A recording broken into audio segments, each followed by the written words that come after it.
I'm 86 now, and the house has been quiet for so long that I've started to forget what it sounded like when it wasn't.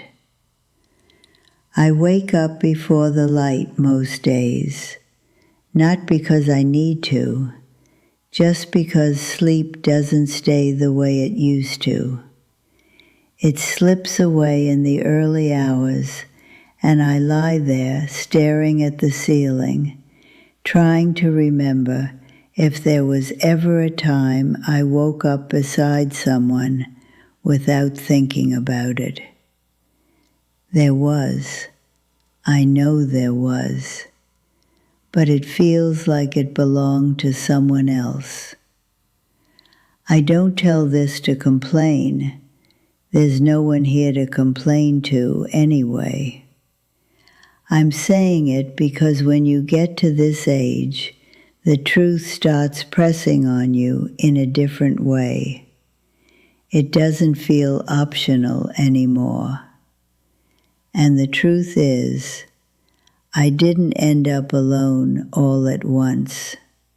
It happened slowly, quietly, in ways that made sense at the time.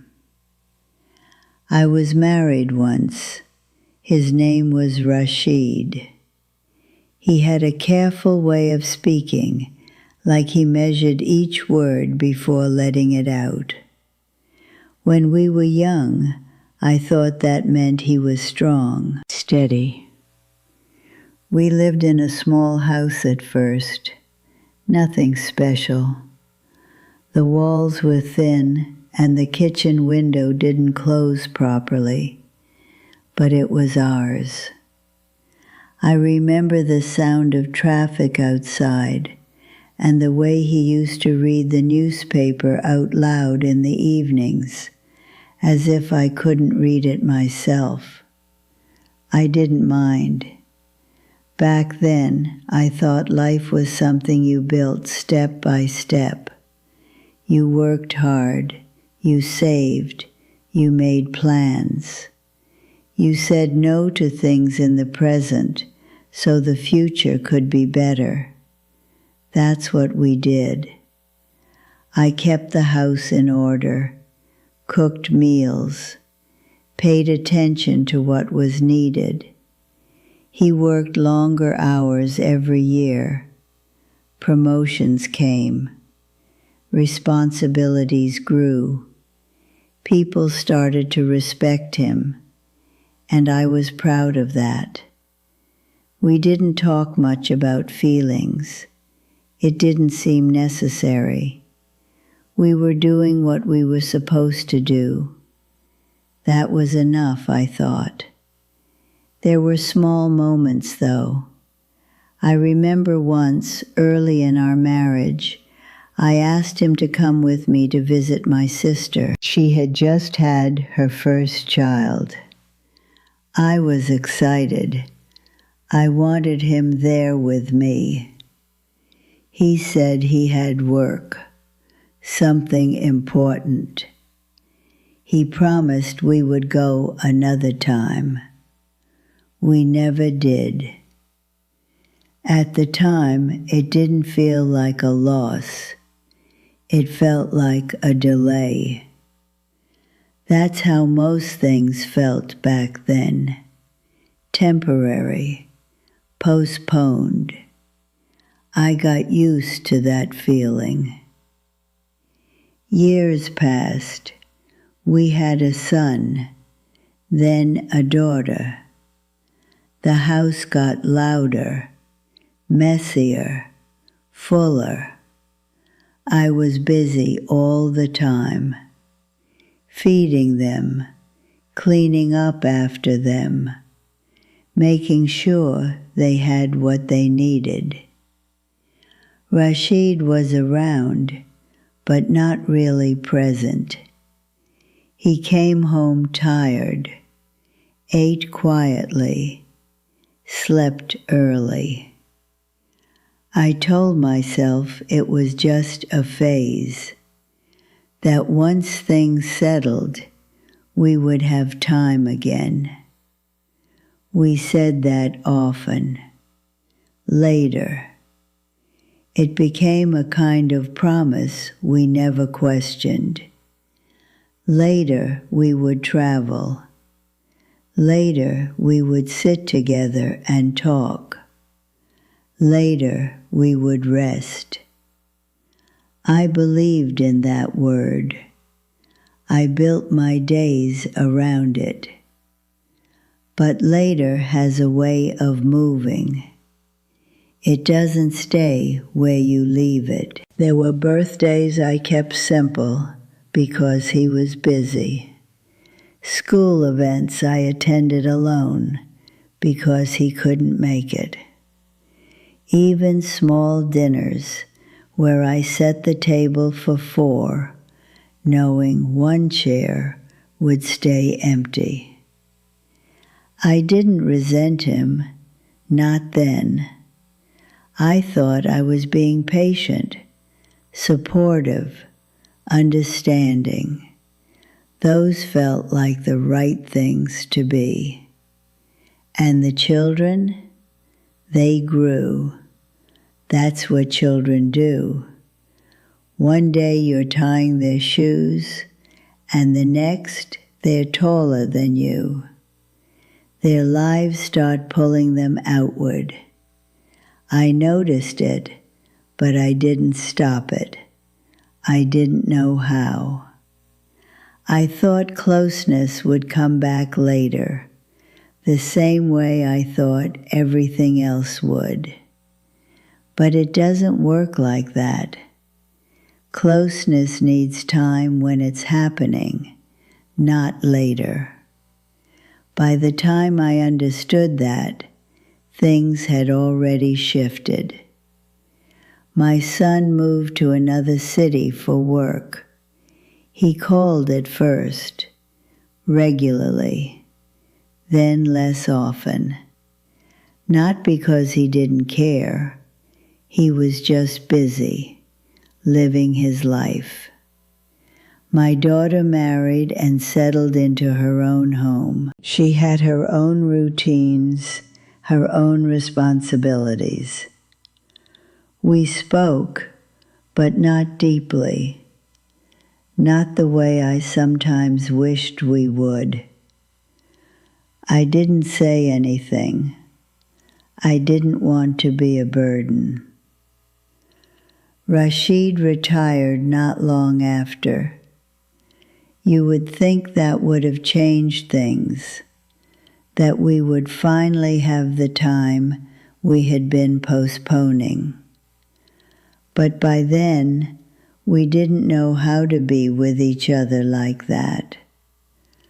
We had spent so many years living side by side, focused on everything except us, that when the noise of work disappeared, there was just silence. Not the peaceful kind, the unfamiliar kind. We tried in small ways, watching television together, sitting in the same room. But conversation didn't come easily. It felt like we had skipped something important along the way. There were things I wanted to say, but I didn't know where to begin. And he seemed tired in a different way now, quieter, as if he had given everything he had to his work, and there wasn't much left. I remember one evening he was sitting by the window, just looking outside. I asked him what he was thinking about. He said, "Nothing much." I didn't push. I wish I had. He passed away 3 years later. It wasn't sudden, but it also didn't feel like there was enough time. Is there ever? The house felt different after that. Not just quiet, empty in a way that has weight. At first, people came, relatives, neighbors. There were voices again, footsteps, conversations. Then they stopped. Life continued for everyone else, and I stayed here, alone. It's a strange thing being alone at this age. Not dramatic, not the kind you see in stories. It's ordinary. You make your own tea. You sit in the same chair. You hear the same clock ticking on the wall. Days pass without anyone saying your name. That's the part I wasn't prepared for. Not the big losses, the small, steady absence. I tried to keep in touch with the children. I still do. They visit when they can. They call sometimes. But their lives are full, and mine is not. I don't blame them. This is how it goes. Children move forward, parents stay behind. I just didn't realize how far behind it would feel. There are moments that come back to me now, uninvited. That day I didn't insist Rashid come with me. The evenings I chose to stay busy instead of sitting with him. The times I thought, we'll talk later. I see them differently now. They weren't small. They were everything. You don't notice it while it's happening. That's the part that still unsettles me.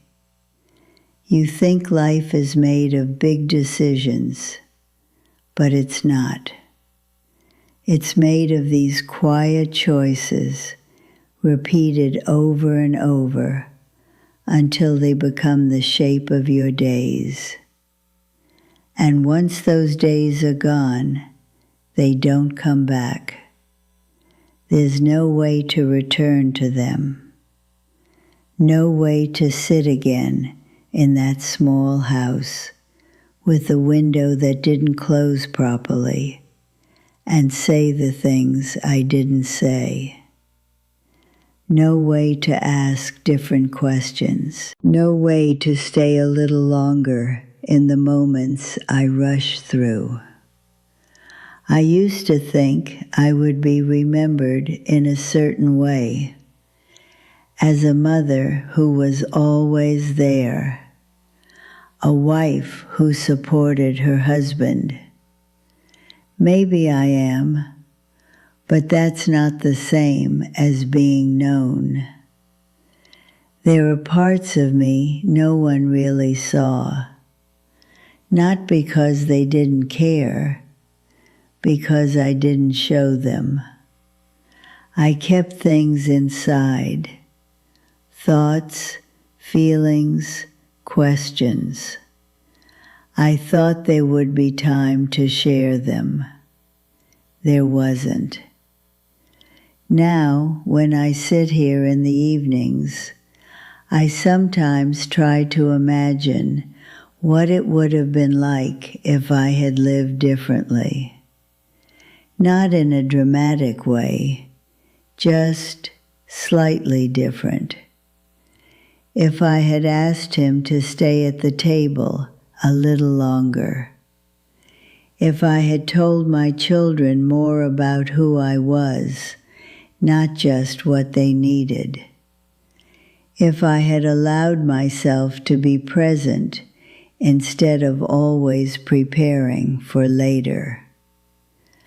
But imagining doesn't change anything. It just fills the silence for a while. You, listening to this, I don't know your life. I don't know what you're carrying, or what you're working toward. I only know what it feels like to reach this point and realize how much of it slipped past without being noticed. I'm not saying you should change anything. I don't think it works like that. People live the way they understand at the time. I did. Rashid did. We weren't wrong. We were just unaware. That's all it takes, really. Not noticing. Not noticing that a moment matters until it's already gone. Not noticing that someone is sitting right in front of you, waiting in their own quiet way. Not noticing that time doesn't stretch as far as it seems. If I could sit across from you, I don't think I would give you advice. I would probably just tell you a story like this, and hope you hear something in it that I didn't. These days, I don't go out much. My legs aren't as steady, and there's nowhere I really need to be. The house holds everything now. The past mostly. Sometimes I sit by the window the way Rashid used to. I understand that habit now. There's something about watching the world continue without you that makes things clearer. People pass by, cars move, lights turn on and off in other homes. Life goes on. It always does. I'm not afraid of what's coming, not in the way people might think. It feels closer now, more real, like something that has been walking toward me for a long time, and I can finally see it. There's a kind of quiet in that, not comfort, just acceptance. I know my time is limited. I feel it in small ways. The tiredness that doesn't leave, the days that blur together. But I'm still here, still remembering, still understanding things I didn't before. That has to count for something, I suppose. If you're still listening, thank you. I don't say that lightly. It means something being heard, even now, especially now. There isn't much more to say, just this. When I look back, it's not the big events that stay with me.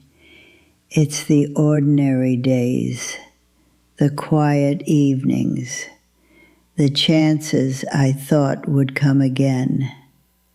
They didn't. And that's something you only learn once. After that, there's no way to go back and live it differently. There's only this, sitting in a quiet room, remembering, and waiting in a way that feels less like fear and more like the end of a long, unfinished sentence.